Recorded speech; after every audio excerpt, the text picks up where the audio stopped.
Introduction to Euclid's geometry, ये 9th का 3rd chapter है मैथमेटिक्स में, बड़ा ही इंपॉर्टेंट है, इसके बारे में जान लीजिए आप लोग। देखिए जानने से पहले आप जानिए कि ज्योमेट्री क्या होती है। जो लिखा हुआ है ज्योमेट्री, ज्योमेट्री जो है 2 शब्द से मिलकर बना है, एक जियो और एक आपका मेट्री, बल्कि ग्रीक भाषा का वर्ड है मेट्रॉन। जियो का मीनिंग होता है अर्थ, और मेट्रॉन का मतलब होता है टू मीजर। ठीक है, यही बात हिंदी में भी होता है। ज्यामिति, ज्या मीन्स होता है पृथ्वी यानी अर्थ, और मिति का मतलब होता है मापन यानी टू मीजर। मतलब ज्योमेट्री का मीनिंग क्या हो गया आपका, पृथ्वी मापन, यानी पृथ्वी पर क्या माप करेंगे आप, लैंड ज़मीन। ऐसे खेत ही नापना है, अरे शुरू में क्या नापा जाता होगा, खेत नापा जाता होगा, ज़मीन नापी जाती होगी। ज़मीन में क्या नापते हैं, लंबाई चौड़ाई, है कि नहीं, जिसे एरिया निकलती है। तो लंबाई जो होता है वो किस रूप में फॉर्म में होता है, लाइन के फॉर्म में होता है। किस फॉर्म में होता है, लाइन के फॉर्म में, यानी हिंदी में इसको क्या बोलते हैं, रेखा। लाइन क्या बोलते हैं, रेखा। इसलिए ज्योमेट्री को रेखा गणित भी कहते हैं। सही बात को। तो ज्योमेट्री जो है बहुत ही पुराने समय से इस पर रिसर्च होता आया है। उसी क्रम में एक मैथमेटिशियन थे थेल्स, ठीक है, थेल्स थे 548 BC यानी 548 ईस्वी पूर्व हुए। ठीक है, और उनके शिष्य हुए पाइथागोरस। पाइथागोरस से आप लोग परिचित हैं, थेल्स से भी आप लोग परिचित हैं, थेल्स का थ्योरम आप लोग पढ़ते हैं। ठीक है, ये 490 BC हुए, 490 ईसा पूर्व। ठीक है, 3 लोगों ने कुछ थ्योरम दिया, बहुत सारे मैथ पर रिसर्च हुए। उसके बाद जो है एक मैथमेटिशियन हुए, टीचर थे मैथ के, जिनका नाम था यूक्लिड। ठीक है, तो यूक्लिड जो हुए उनके बाद पाइथागोरस के बहुत बाद हुए, 100-150 साल बाद हुए। तो उन्होंने कुछ जितने भी रिसर्च हुए थे उन सबको उन्होंने इकट्ठा किया। ठीक है, और एक जो है बुक लिखे, अपना ग्रंथ तैयार किए, जिसका नाम उन्होंने रखा एलिमेंट्स। उसमें 13 चैप्टर थे, 13 चैप्टर, एंड सारे चैप्टर का नाम उन्होंने उसका नाम जो रखा गया बुक। जैसे बुक हम किताब बोलते हैं ना, उस चैप्टर का ही नाम था बुक। ठीक है, तो उन्होंने कुछ डिफिनेशन दिया, ठीक है, कुछ पास्टुलेट्स दिए, कुछ एक्सियम दिए। तो उसी के बारे में आज हम लोग डिस्कस करेंगे। ठीक है, तो उन्होंने क्या क्या डिफिनेशन दिए ताकि देखते हैं हम लोग। यूक्लिड ने कुछ कंसेप्ट दिए, जैसे सॉलिड के बारे में। सॉलिड क्या है, व्हाट इज सॉलिड। तो सॉलिड उसको कहा गया जिसके पास शेप हो, साइज हो, पोजीशन हो, और एक प्लेस से दूसरे प्लेस तक जा सकता हो। ठीक है, शेप, जैसे कोई बाटल ही ले लीजिए, तो बाटल क्या है, शेप है, शेप मैंने डिजाइन। तो साइज मैंने बड़ा है या छोटा है, पोजीशन मैंने कहाँ रख सकते हैं, एक जगह दूसरी जगह ले जा सकते हैं। सही बात को। फिर आपका सॉलिड की जो बाउंड्री हुई उसको कहा गया सरफेस, सॉलिड को घेरने वाला, उसको क्या कहेगा, सरफेस। जैसे हमारा शरीर ही है, सर ही है, तो सर क्या है आपका, सर एक सॉलिड है आपका, ये चारों तरफ जो है सरफेस से घिरा हुआ है। सही बात को। और सरफेस जो है, सरफेस की जो बाउंड्री है उसको कहेगा कर्व या लाइन। या तो कर्व होगा, कर्व में टेढ़ी मेढ़ी रेखा भी हो सकती है, या लाइन स्ट्रेट लाइन भी हो सकती है। ठीक है, और लाइन जो बोला गया आपका वो क्या है आपका, वो पॉइंट से बना है। मतलब क्या हुआ, सॉलिड, ऐसे समझिए कि जो सॉलिड है उसके पास 3 डायमेंशन है। सॉलिड के पास कितने डायमेंशन, 3 डायमेंशन, जैसे लंबाई चौड़ाई और ऊंचाई। ठीक है, अब प्लेन पाइए, सरफेस पाइए, 2 डायमेंशन, लंबाई चौड़ाई होगी। लाइन पाइए तो क्या होगा, 1 डायमेंशन, केवल लंबाई होगी। और लाइन के बाद क्या हुआ आपका, पॉइंट, पॉइंट मतलब क्या हुआ, 9 डायमेंशन। मतलब सॉलिड, फिर क्या हुआ आपका सरफेस, सरफेस यानी प्लेन, फिर क्या हुआ लाइन, कर्व यानी लाइन, फिर क्या हुआ पॉइंट। माने सॉलिड से पॉइंट तक बढ़ने में एक एक डायमेंशन आपका कम होता गया। समझ रहे हैं। और कुछ डिफिनीशन उन्होंने दिया जो कि बोर्ड पर हम लिखे हैं। क्या दिया उन्होंने डिफिनीशन, जैसे पॉइंट का डिफिनीशन दिया, a point is that which has no part. यानी पॉइंट के बारे में बताया है कि पॉइंट उसको बोलेंगे जिसका कोई भी पार्ट ना हो। मैंने इसका सेंस हुआ न लंबाई है, न चौड़ाई है, न ऊंचाई है, नहीं, इट हैज़ नो डायमेंशन, कोई डायमेंशन नहीं है। फिर second, a line is breadthless length, line उसे बोला गया है जिसकी चौड़ाई नहीं है, केवल क्या है, लंबाई है, ब्रिथलेस उन्हें चौड़ाई नहीं है, ठीक है। फिर कहा गया the ends of a line are points, यानी लाइन का जो एंड है वो क्या है आपका, वो पॉइंट है, दोनों तरफ, एक तरफ ये एक तरफ ये, ठीक है। दूसरी बात, a straight line is a line which lies evenly with the points on itself। मतलब क्या हुआ आपका, स्ट्रेट लाइन जो होगा, स्ट्रेट लाइन उस लाइन को कहा गया जो क्या होगा, लाइज इवनली, इवनली मतलब एक समान रूप से, lies evenly with the points on it's self, माने उसके लाइन पर लाई करने वाला जो पॉइंट्स है उसे एक समान रूप से, ठीक है, एक्सपेंडेड है, ठीक है। फिर a surface is that which has length and breadth only, surface उसे कहा गया जिसके पास लेंथ है और ब्रेड्थ, लंबाई है और चौड़ाई है, ऊंचाई नहीं, मोटाई नहीं होगी, ठीक है। The edge of a surface are lines, edge मतलब क्या हुआ, किनारा, एज मतलब क्या हुआ, किनारा। जैसे ये बुक है, कोई आपका बुक है, ठीक है, इसका एक किनारा हुआ, ठीक है, ये कहा गया। फिर the plane surface is a surface which lies evenly with the straight lines on itself. भाई जो प्लेन सरफेस है, प्लेन सरफेस किससे बना, किससे बनेगा, लाइन से बनेगा, लाइन किससे बनेगा, पॉइंट से बनेगा।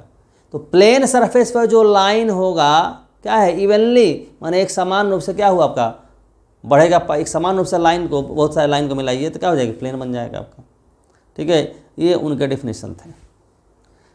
लेकिन बाद में जैसे देखा गया तो कुछ टर्म जो है अनडिफाइंड दिखे, जैसे उन्होंने तो डेफिनेशन दे दिया, लेकिन बाद में और रिसर्च हुआ, बाद में लोगों ने देखा, जैसे पॉइंट के बारे में उन्होंने कहा इट हैज़ नो पार्ट, जैसे उनके कहने का क्या है कि पॉइंट इज दैट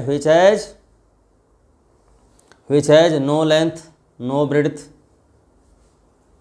ठीक है, न लंबाई हो, न चौड़ाई हो, न मोटाई हो, कुछ भी ना हो। लेकिन अगर हम कैसा हो पॉइंट अगर बना दें, ठीक है, इसको अगर मेजर करेंगे तो कुछ ना कुछ आपका लंबाई चौड़ाई मोटाई जरूर होगा, समझे बात को। तो इस तरह से देखेंगे तो अनडिफाइंड हो गया। तो एक जनरल कंसेप्ट आपका लिया गया कि पॉइंट का मतलब एक आपका जो है फाइन डॉट, यानी बहुत ही पतला, बहुत ही छोटा एक डॉट, नुकीला, उससे आपका रिप्रेजेंट किया गया। लाइन की बात हो, लाइन में कहा गया कि इट हैज लेंथ, ब्रिथलेस मतलब क्या हुआ, चौड़ाई ना हो।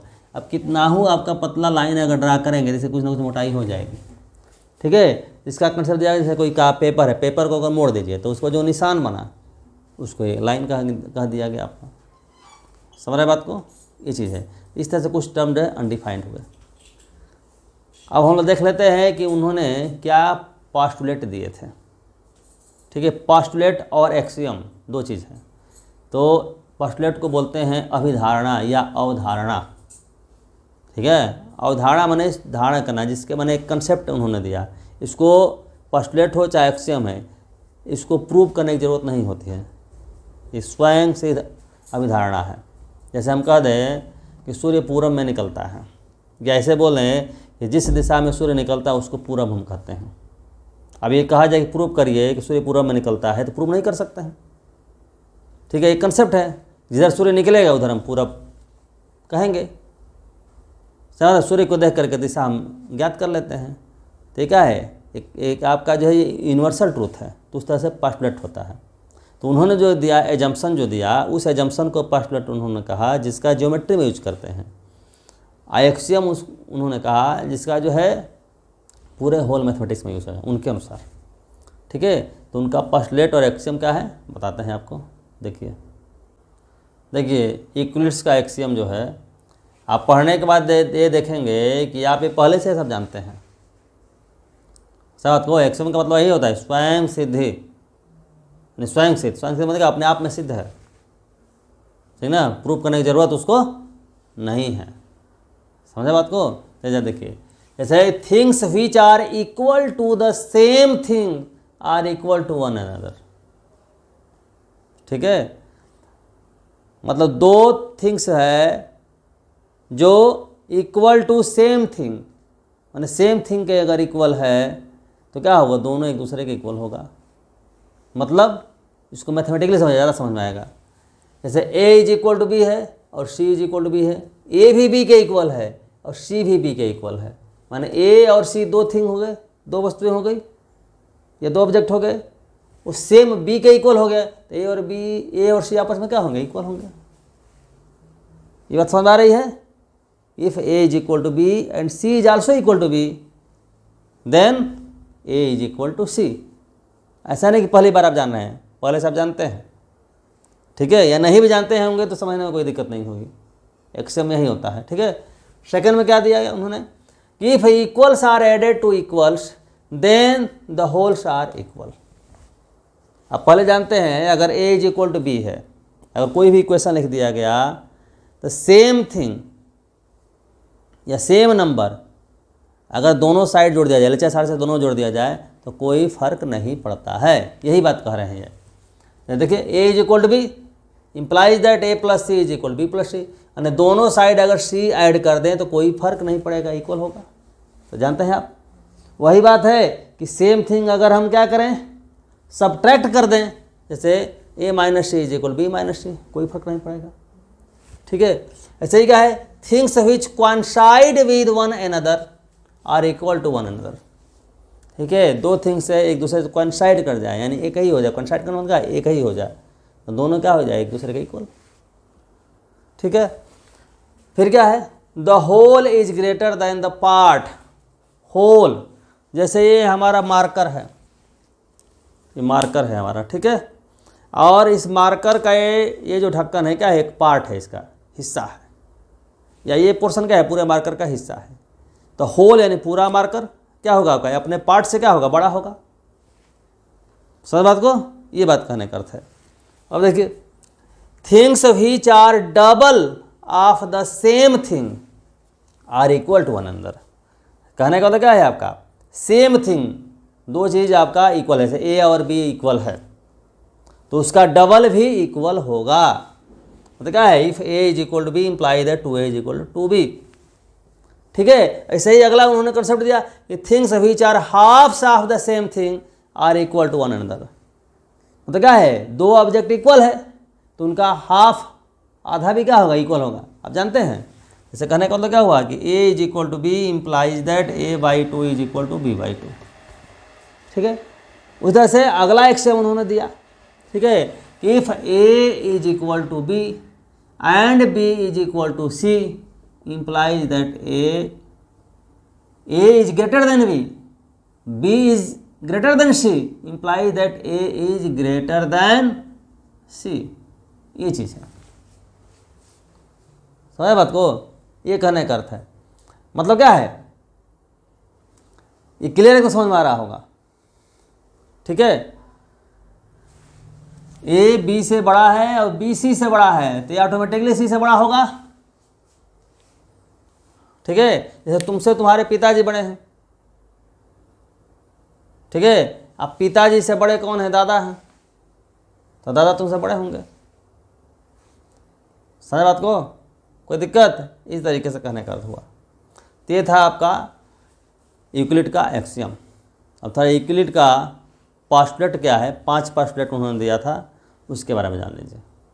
हाँ देखिए, ये है यूक्लिड्स 5 पोस्टुलेट्स। फर्स्ट पोस्टुलेट क्या है, a straight line can be drawn from any one point two any other point. Meaning समझिए, जैसे ये पॉइंट एक ले ले, मान लें ए, यहाँ एक पॉइंट ले ले आपका बी, तो इस पॉइंट से इस पॉइंट तक एक स्ट्रेट लाइन ड्रा कर सकते हैं। इनके कहने का मतलब आपका ये है, समझे बात को? ठीक है, a straight line can be drawn from any one point, किसी पॉइंट से, टू एनी अदर पॉइंट। ठीक है, यानी एक पॉइंट से दूसरे पॉइंट तक एक स्ट्रेट लाइन ड्रा कर सकते हैं। इसका अगर कंक्लूजन अगर निकालें तो क्या होगा आपका कि 2 पॉइंट से केवल एक लाइन ड्रा कर सकते हैं, जो हम जानते हैं। ठीक है भाई, एक पॉइंट से जो है बहुत सारी लाइन ड्रा कर सकते हैं, ना बहुत सारी लाइन इधर से, लेकिन इनमें से क्या है, एक लाइन ऐसी होगी जो दोनों पॉइंट से पास करेगी, ये कहने का अर्थ हुआ। ठीक है। दूसरा, a terminated line can be produced indefinitely. Terminated line, जैसे हम लोग लाइन सेगमेंट पढ़े हैं आप लोग, तो लाइन सेगमेंट को ही उन्होंने कहा टर्मिनेटेड लाइन। टर्मिनेटेड मतलब क्या मतलब, लाइन जो आपका एंड हो जाए।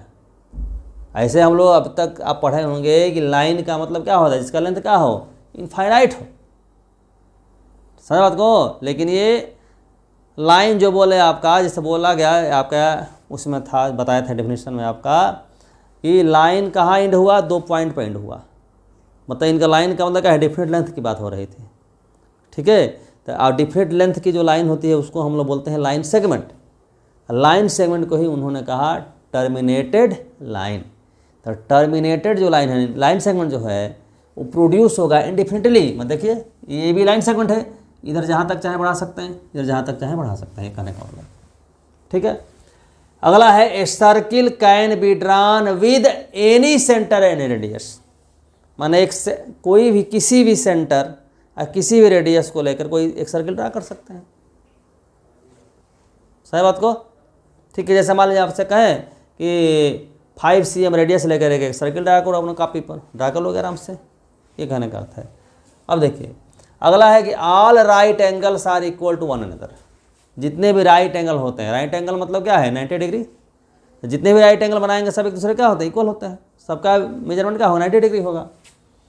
फिर क्या है, पांचवा, जरा ध्यान समझिए, पांचवा क्या बोले, if a straight line falling on 2 straight lines. Meaning देखिए, इसको बनाते जा रहे तब आपको समझ में आएगा। देखिए जैसे मान लीजिए यह एक स्ट्रेट लाइन है ऐसे, ये एक स्ट्रेट लाइन है ऐसे, 2 स्ट्रेट लाइन है, ठीक। लेकिन यहाँ क्या लिखा है, if a straight line falling on 2 straight lines, यानी एक स्ट्रेट लाइन है जो दोनों स्ट्रेट लाइन पर क्या करे, ऐसे फॉलिंग माने ऐसे गिरे, यानी कट कर रही है दोनों को। ठीक है। Falling on 2 straight line makes the interior angles on the same side of it. ठीक है। इस लाइन के एक ही तरफ यहाँ 2 इंटीरियर एंगल बन रहा है। इस साइड में देखते हैं यहाँ से भी 2 बन रहा है, एक ये और एक ऐसे। ठीक है। लाइन के एक साइड में 2 इंटीरियर एंगल बनेगा। टेकन टुगेदर मतलब क्या है, इन दोनों का सम या इन दोनों का सम ले लीजिए। Taken together less than 2 right angles, उन्हें 2 राइट एंगल से अगर छोटा है सम, यानी 180 डिग्री से छोटा है, तो आप फिगर में देखिए अगर, तो इन दोनों का सम क्या होगा, 180 डिग्री से छोटा होगा, और इन दोनों का सम क्या होगा, 180 डिग्री से ज़्यादा होगा। तो बोल रहे हैं देन द 2 स्ट्रेट लाइन्स, यानी ये दोनों स्ट्रेट लाइन, ये और ये, इफ प्रोड्यूस्ड इंडिफिनिटली, माने अगर आगे बढ़ाई जाए इंडिफिनिटली, माने जहाँ तक हो सके, मीट ऑन दैट साइड, यानी एक दूसरे से मिलेगी, किस साइड में, उस साइड में, on which sum of angles is less than 2 right angles, यानी लाइन को बढ़ाने पर उसी साइड में एक दूसरे से मिलेगी जिधर इंटीरियर एंगल का सम क्या हो, 2 राइट एंगल से छोटा हो, 180 डिग्री से छोटा हो। एकदम प्रैक्टिकली हम देख रहे हैं कि लाइन को बढ़ाएंगे इधर तो इधर जाके कट करेगी कहीं ना कहीं, लेकिन इधर लाइन को बढ़ाते जाइए एक दूसरे से दूर होती जाएगी, कभी नहीं कट करेगी। ये आपका 5वां पोस्टुलेट है। ठीक है। और जो 5वां जो पोस्टुलेट है, 5th पोस्टुलेट, उसके इक्विवेलेंट जो है वो भी पोस्टुलेट आए बाद में। ठीक है। वही मैं आप लोगों को बता देता हूँ। देखिए, हाँ देखिए, जो 5th पोस्टुलेट था उसके इक्विवेलेंट 2 पोस्टुलेट आए। एक पोस्टुलेट आया for every line L and for every point P not lying on L. मतलब समझिए, जैसे यह एक लाइन हो गई एल, इसका नाम एल रख दिया, एक पॉइंट हो गया पी, यहाँ पर, यहाँ रखिए चाहे यहाँ रखिए, जो इस लाइन पर नहीं है। ठीक है। There exist a unique line M passing through P and parallel to L. मतलब क्या हुआ आपका, पी से पास करने वाली एक लाइन हम लोग ड्रा कर सकते हैं जो एल के पैरेलल हो। इसका नाम हमने एम रख दिया। माने कोई एक गिवन लाइन है और उस लाइन के बाहर अगर कोई पॉइंट है तो उस पॉइंट से केवल एक लाइन उस लाइन के पैरेलल ड्रा कर सकते हैं। ठीक है, इसको बोला गया, ये है आपका प्लेफेयर्स एक्सियम। प्लेफेयर एक मैथमेटिशियन थे, ठीक है, तो उनके नाम पर प्लेफेयर एक्सियम कहा गया। ठीक है, वही सुधार करके उन्होंने बोला। फिर एक अगला एक और पार्टलेट आया, इसी के इक्विवेलेंट है। इसका मतलब यही हुआ, two distinct intersecting lines can not be parallel to the same line. जैसे आपका ये है, एक लाइन ऐसे है, एक लाइन है, दोनों इंटरसेक्ट कर रही है, तो दोनों लाइन किसी एक ही लाइन के पैरेलल नहीं हो सकती। यह सबको समझ में आ रही होगी। ठीक है, तो ये थे आपके यूक्लिड्स ज्योमेट्री का इंट्रोडक्शन। ठीक है, इसको एक आध बार ठीक से देख लीजिए वीडियो, तो आपको सब समझ में आ जाएगा। इस पर कुछ आपके थ्योरम वगैरह होंगे और क्वेश्चंस वगैरह होंगे आपके एनसीईआरटी में, उसे आप बनाइए। अगर कोई आपका उसमें क्वेश्चन वगैरह कोई डाउट आता है तो कमेंट करके हमसे पूछिए, उसका एक अलग से वीडियो बना के क्वेश्चंस का आपको दे देंगे। तब तक के लिए धन्यवाद।